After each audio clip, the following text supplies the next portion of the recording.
Bueno, creo que con el doctor Clemán vimos derechos, vimos derechos reales, ¿verdad? El derecho real, del que nos interesa en este momento ver un poco la parte práctica, es aquel que tiene que ver con la titularidad de los dominios. ¿M? ¿Qué quiere decir esto? Cuando uno, ¿por qué elegimos esto de ver el derecho real inmobiliario? ¿M? Porque después vamos a ver en la segunda parte de la clase los derechos de propiedad respecto de innovaciones tecnológicas y también vamos a hablar sobre los derechos de autor. ¿M? Entonces, un poco para volver a reseñar el tema de derechos reales. El derecho real era aquella vinculación del sujeto con una cosa, ¿verdad? De tal manera que tiene un dominio, un señorío, y lo puede aprender, tomar, es titular de una propiedad de la cosa de manera perpetua, absoluta, exclusiva, con estas características que tiene ese dominio o ese señorío respecto de la cosa. Entonces, muchas veces ustedes en el ejercicio profesional deben desarrollar actividades industriales, descripciones, por ejemplo, de estructuras industriales en determinadas propiedades inmobiliarias. Entonces, ¿cómo tenemos que hacer para estructurar o levantar una estructura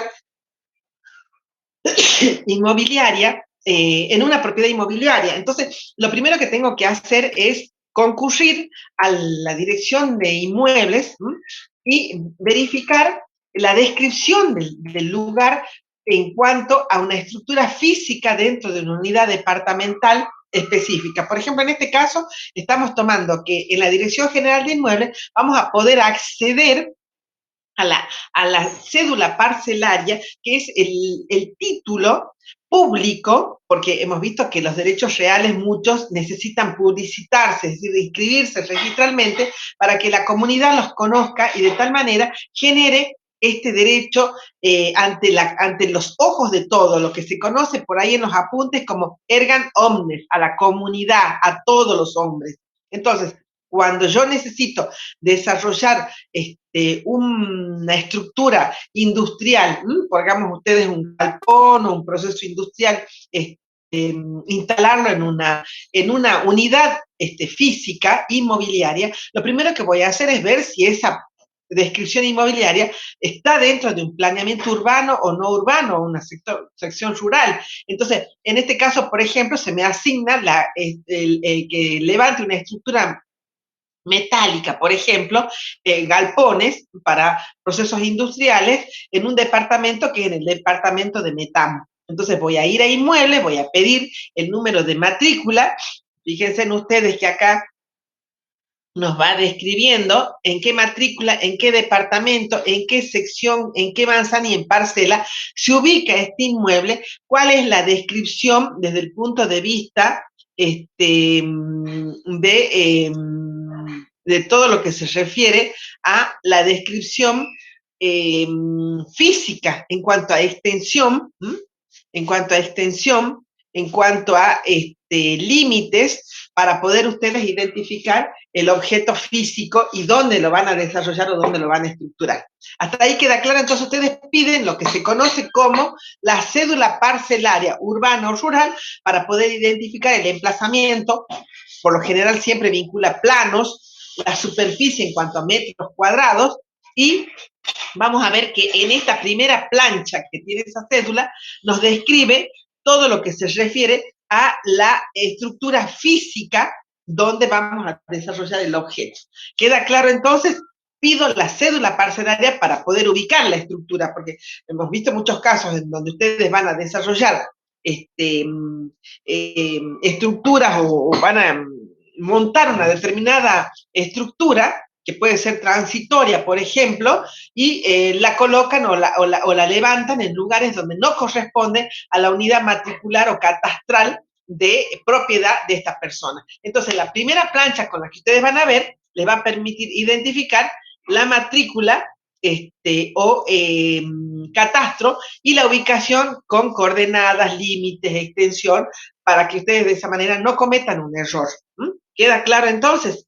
Es una primera plancha, ya vamos a ver que esta tiene una hoja 2 o la otra cara, donde va describiendo quién es el titular, porque una cosa es que, bueno, acertaron el inmueble, pero no corresponde a la titularidad de las personas que les había encomendado de esa tarea. Hasta ahí queda claro, entonces vamos a la otra imagen.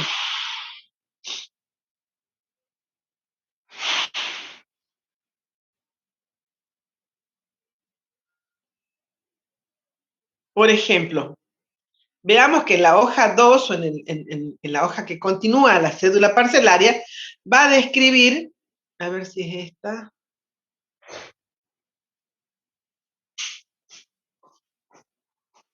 a ver, voy a poner otra.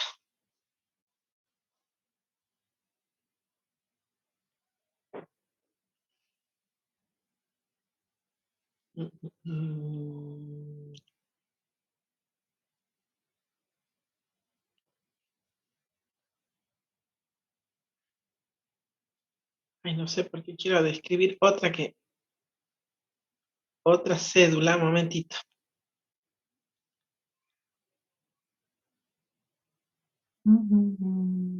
Creo que es esta la que les quiero mostrar. Por ejemplo, en este caso, la hoja 2, la que les quiero mostrar, en la hoja de adelante, en la primera hoja, se va a describir todo el inmueble, en cuanto a extensión, catastro, unidad departamental. Y en la hoja siguiente o en el asiento siguiente, ustedes van a poder identificar quién es el titular. Hay un segmento que habla de la titularidad. En este caso, establece qué porcentaje tiene ese titular. Entonces, nosotros de la lectura de esta cédula parcelaria, detectamos que la persona Sosa Quintana Raimundo, con DNI tanto, argentino, casado, soltero, va identificando, compró, hubo una compra-venta e inscribió este inmueble a su nombre. Pero a su vez tiene un derecho real de garantía. Fíjense que en el segmento de gravámenes o restricciones aparece una hipoteca en primer término a favor de un banco, es decir, que evidentemente debe haber habido una adquisición del dominio a través de una compra hipotecaria. Entonces, como vemos, en la cédula parcelaria no solo describe la estructura física del inmueble, sino también la titularidad dominial. Entonces decimos que este es un derecho real de propiedad registrado porque está íntegro publicitado en la Dirección de Derecho, en la Dirección General de Inmuebles, y además hay un derecho de hipoteca, una garantía, que también está registrada en esta cédula parcelar. ¿Alguna pregunta hasta ahí?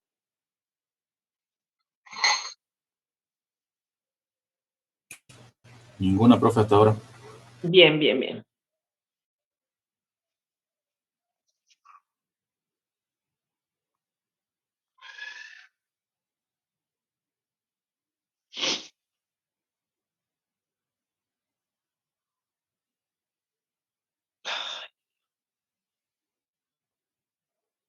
Bien. Como vemos entonces, los derechos reales muchas veces cuando se tratan de inmuebles se tienen que registrar. Y la forma de registración cuando son inmuebles es en esta Dirección Nacional, en la Dirección de Propiedad Inmobiliaria. Hay otros bienes que no se registran, como por ejemplo el dominio que pueda tener sobre este celular, o el dominio sobre la computadora. Es decir, son cosas que no necesitan registrarse, pero por la envergadura del inmueble o del mueble, por ejemplo, cuando se trata de una aeronave o de un auto, o de un camión, es decir, por la envergadura económica, sí la ley prevé que se complemente el dominio, que es el tener la cosa, también con la publicidad frente a la comunidad, de tal manera que adquiere el efecto publicitario. Es decir, que hay derechos que se deben inscribir, derechos reales que se deben inscribir mediante la publicidad en los organismos competentes. Entonces, si se trata de un automotor, voy a tener la titularidad, pero esa cédula verde del que siempre hablamos se inscribe en la Dirección Nacional de Propiedad del Automotor, cosa de que si hay alguna publicidad o necesidad de acceder a la titularidad, mediante los requisitos que prevé cada organismo, puedo conocer la titularidad de ese objeto.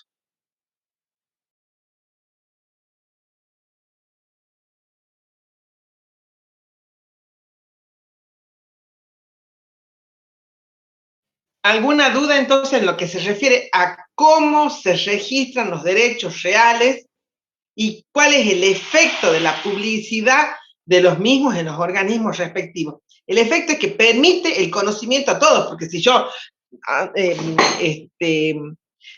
porto la cosa, cuando es una cosa, un mueble, el tenerlo me otorga la titularidad, pero cuando son bienes de cierto raigambre económico, necesito tenerlos registrados en los organismos competentes. Inmuebles, el registro de automotor, registro de aeronaves, etc. Bueno, no sé si hay alguna pregunta con respecto a derechos reales para que comencemos a ver otros derechos que tienen que ver con aspectos intelectuales, pero que de implicancia también en la innovación tecnológica.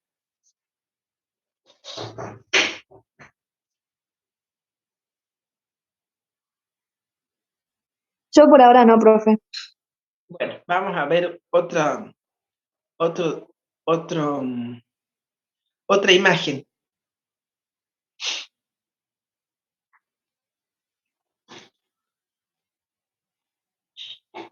Bien. Acá tenemos.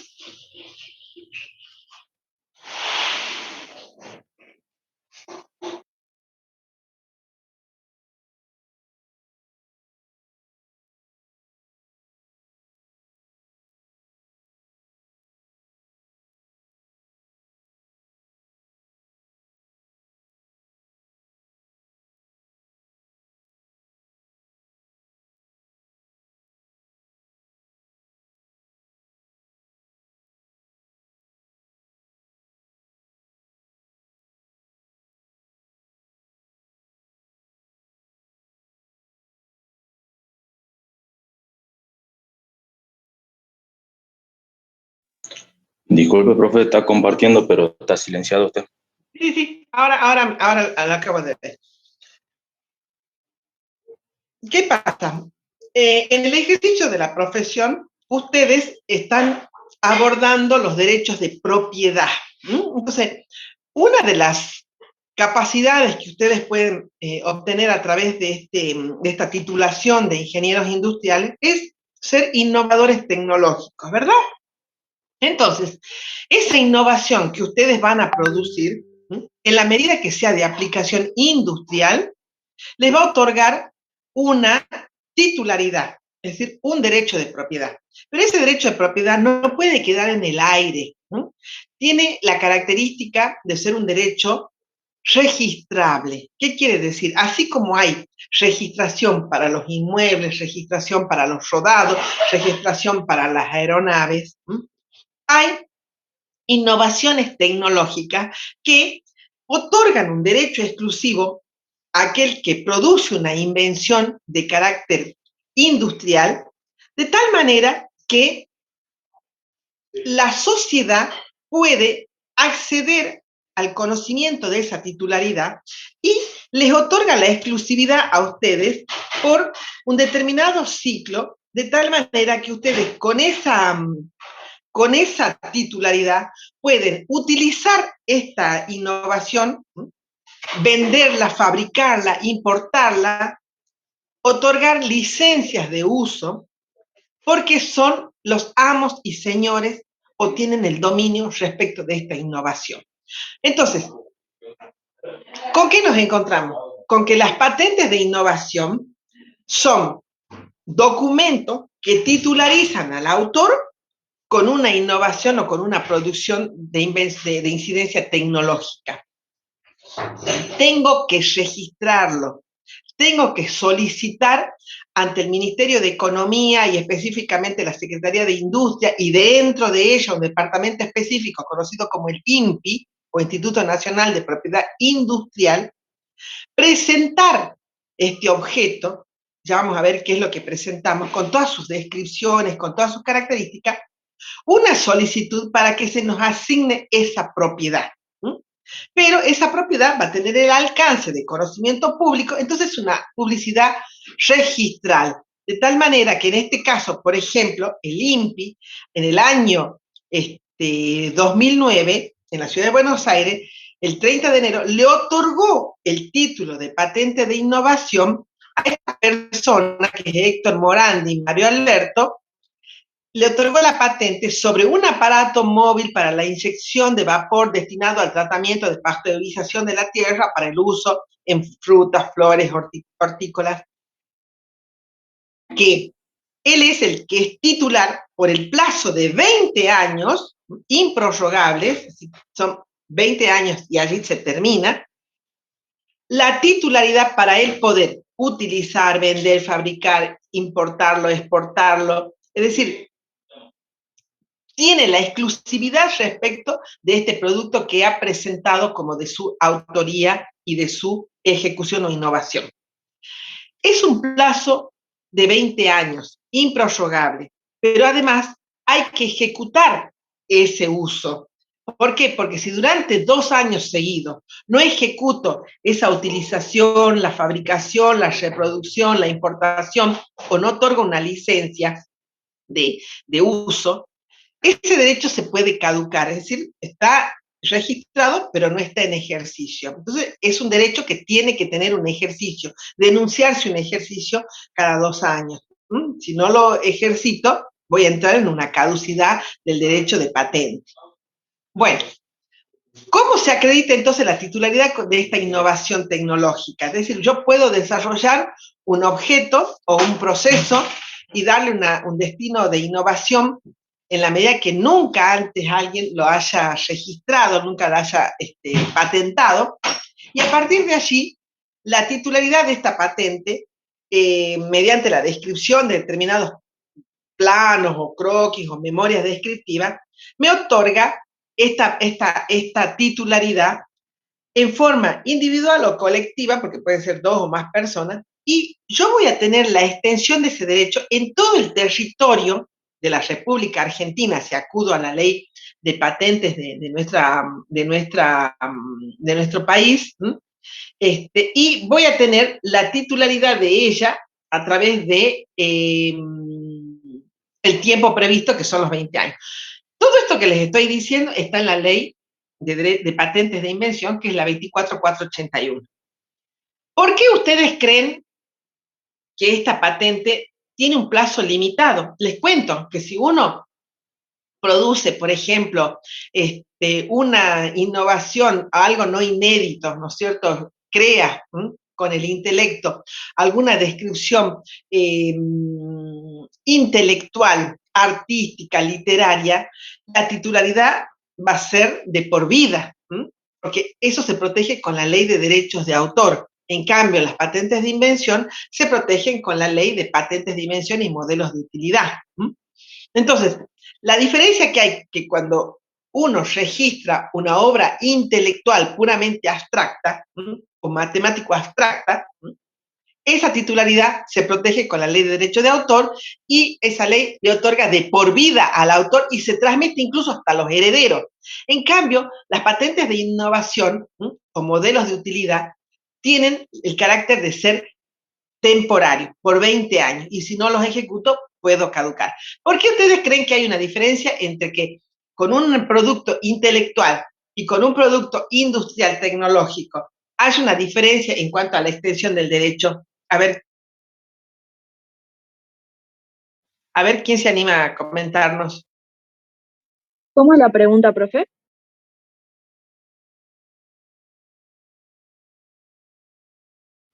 Bien, la pregunta es la siguiente. ¿Por qué consideran que la extensión en el tiempo de un derecho de autor intelectual, como por ejemplo una obra literaria, una pintura, una obra musical, le otorgue la titularidad de por vida al autor?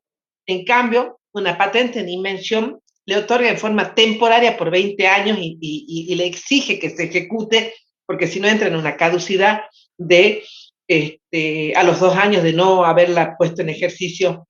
¿Por qué pudiera existir esa diferencia?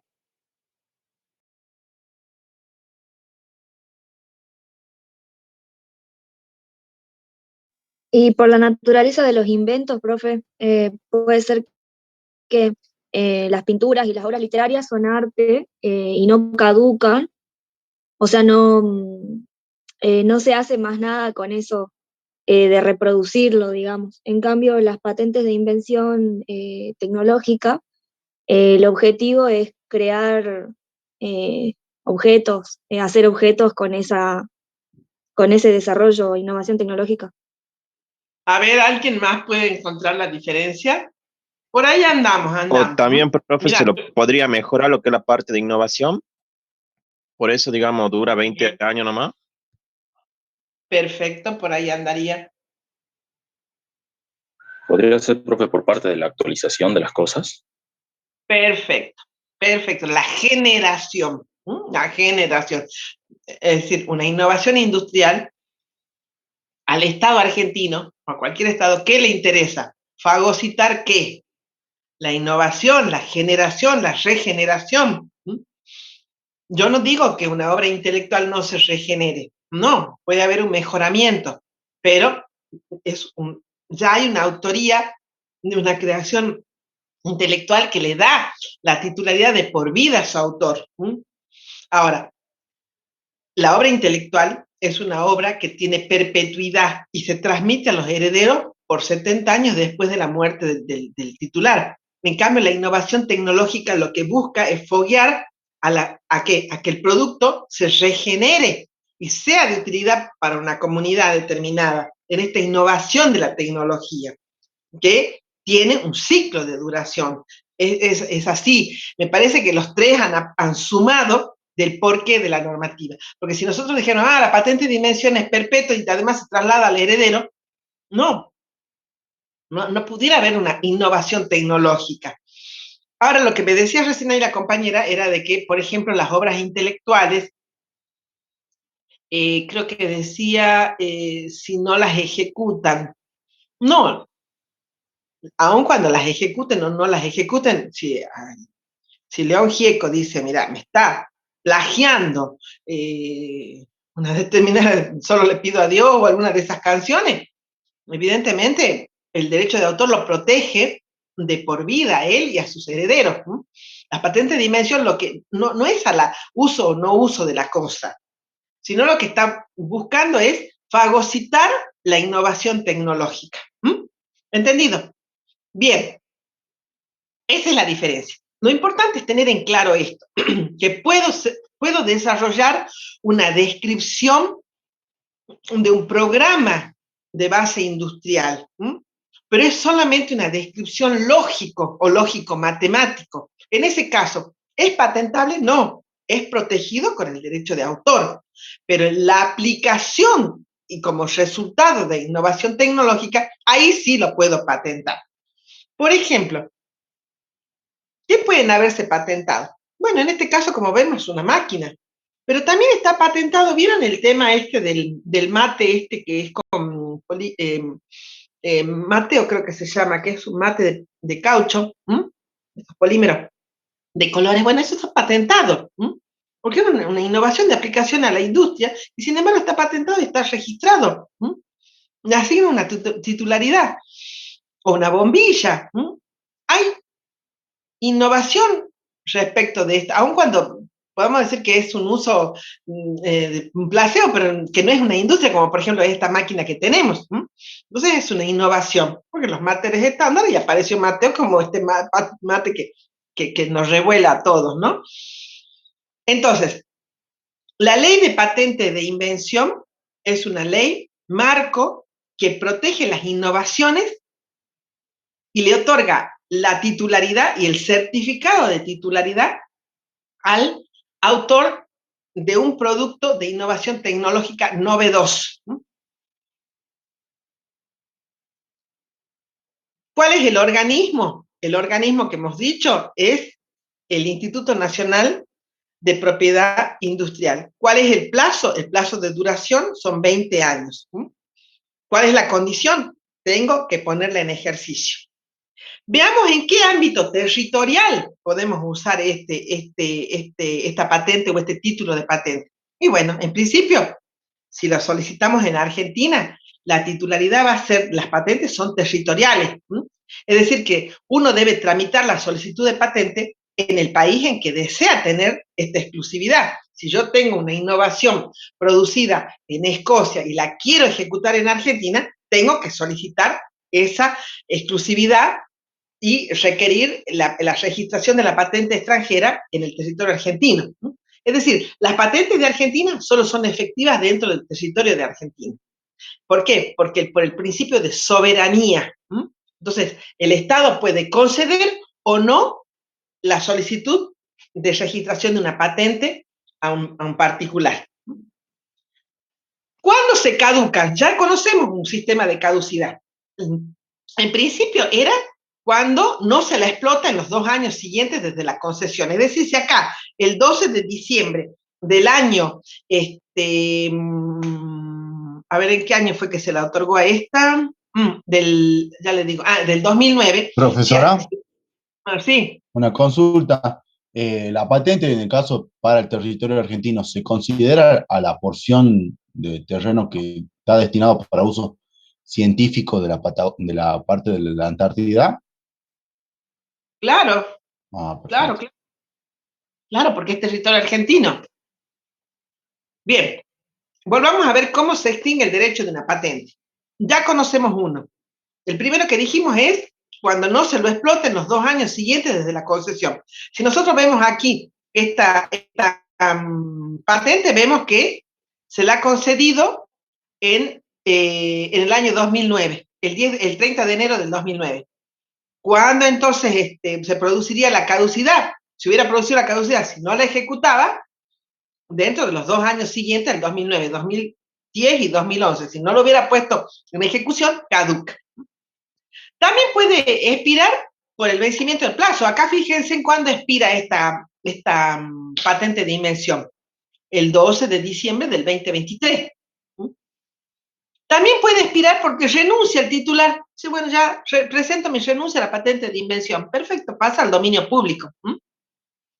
También es una condición pagar un canon de anualidad. Entonces, pago un porcentaje, una suma, no son sumas altas, pero son sumas que me otorgan el derecho a tener esta anualidad de uso de la patente en el territorio argentino. Si no pago, cae la patente, se extingue la patente.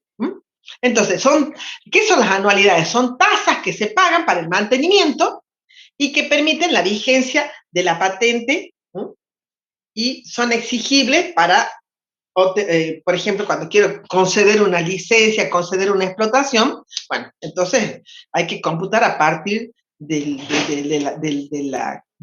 pago del canon la vigencia del cumplimiento de la normativa, porque es una obligación pagar esta anualidad, y de tal manera que cualquier solicitante de licencia va a decir, bueno, ¿pagaste el canon anual o no lo pagaste?